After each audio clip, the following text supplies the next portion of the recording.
धनक value research के podcast में आपका स्वागत है। आप सुन रहे हैं फर्स्ट पेज कॉलम, जिसको धीरेंद्र कुमार ने लिखा है। एआई क्रांति की दिशा क्या होगी? आइए समझते हैं कि कैसे एआई की हाइप ट्रेन अपना सफर शुरू होने से पहले कई बार पटरी से उतरेगी। अच्छा, कुछ दिनों पहले मैंने 2 रिपोर्ट पढ़ी जिनका विषय था आने वाले समय में एआई के मायने। इनमें से एक न्यूज रिपोर्ट थी जो बता रही थी कि कैसे भारतीय आईटी सर्विस इंडस्ट्री में अब लगभग हर नए सौदे में एआई की मौजूदगी है। इस लेख में टेक आउटसोर्सिंग की बड़ी कंपनियों के क्लाइंट्स के एआई से जुड़े खर्च में 25 से 30% ग्रोथ का अंदाजा लगाया गया था। इस ग्रोथ की कहानी को पुख्ता करने के कुछ और ब्यौरे दिए गए थे और कुल मिलाकर ये बातें एआई के इस्तेमाल पर मौजूदा कथानक के मुताबिक ही थीं कि प्रतिस्पर्धी और कुशल बने रहने की चाह रखने वाली कंपनियों के लिए एआई बेहद जरूरी टूल बनने जा रहा है। अच्छा, संयोग से उसी दिन मैंने अमेरिकी बैंक गोल्डमैन सैक्स के टॉप ऑफ माइंड जर्नल में जनरल एआई बहुत ज्यादा खर्च बहुत कम फायदा शीर्षक से एक रिपोर्ट पढ़ी। भले ही शीर्षक के अंत में सवालिया निशान लगा है, मगर यह लेख इस बात का एक शानदार नमूना है कि क्यों एआई की हाइप असल में या कम से कम आने वाले लंबे समय तक ज्यादातर हाइप ही रहेगी।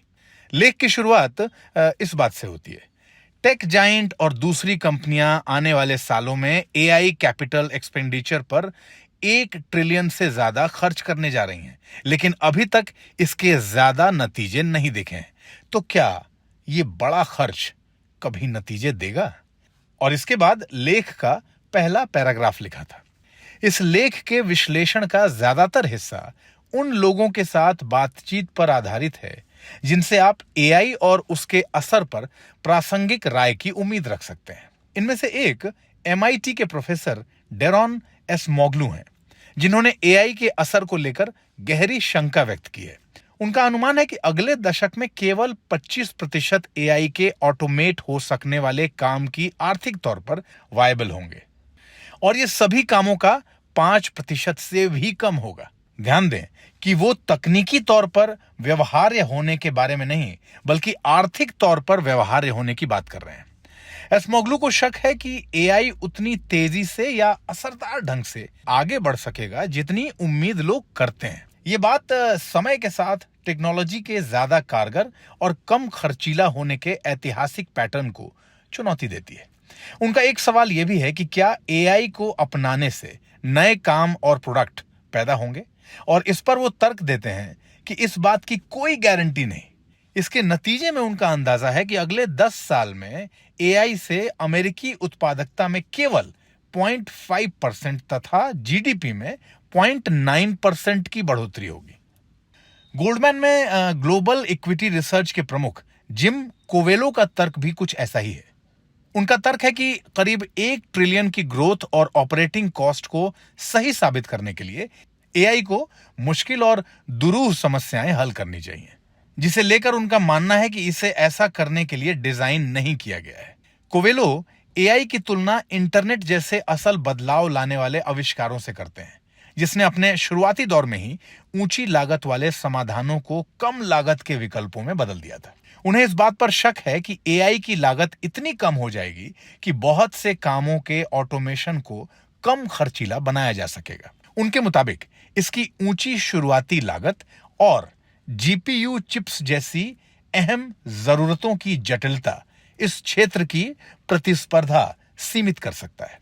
एक निवेश के तौर पर उन्हें कंपनी की वैल्यूएशन बढ़ाने की एआई की क्षमता पर भी संदेह है। उनका सुझाव है कि एफिशिएंसी के किसी भी फायदे को प्रतिस्पर्धा ढक सकती है और एआई से रेवेन्यू के बढ़ने का रास्ता भी साफ और स्पष्ट नहीं है। उनका एक सवाल यह भी है कि क्या ऐतिहासिक डेटा पर खड़े किए गए एआई के मॉडल कभी भी इंसानों के सबसे मूल्यवान कौशल को असल में दोहरा पाएंगे? लेकिन यह एक अलग कहानी है। अब तक एआई में अपने अनुभव और वैल्यू रिसर्च में इसके साथ काम के दौरान मुझे लगता है कि यह कई व्यवसायों और पेशों में इस्तेमाल होने वाला एक बेहतरीन टूल है। हालांकि अगर आप मुझसे पूछें कि एआई की क्षमता को देखते हुए इसमें जो पैसा लगाया गया है और जाहिर तौर पर आगे लगेगा, क्या वो सही है, तो इसका जवाब हवा में ही होगा। इतना ही नहीं, शक का नजरिया भी कतई गलत नहीं होगा। बेशक यह कहना इस समय के मूड के खिलाफ जाता है।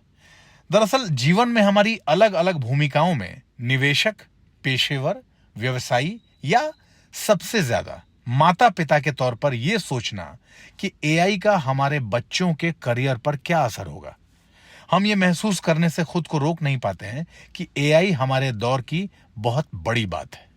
हालांकि कहानी के सभी पक्षों को जानना अहम होता है, न कि केवल आम सहमति पर राजी हो जाना। नई तकनीकों को बड़ा असर दशकों बाद होता है और उसके बाद भी ये असर ठीक वैसे कभी भी नहीं होते जो शुरुआत में दिखाए जाते हैं। निश्चित तौर पर एआई एक क्रांति है, लेकिन क्रांतियां कभी भी अपेक्षित दिशा में नहीं जाती हैं।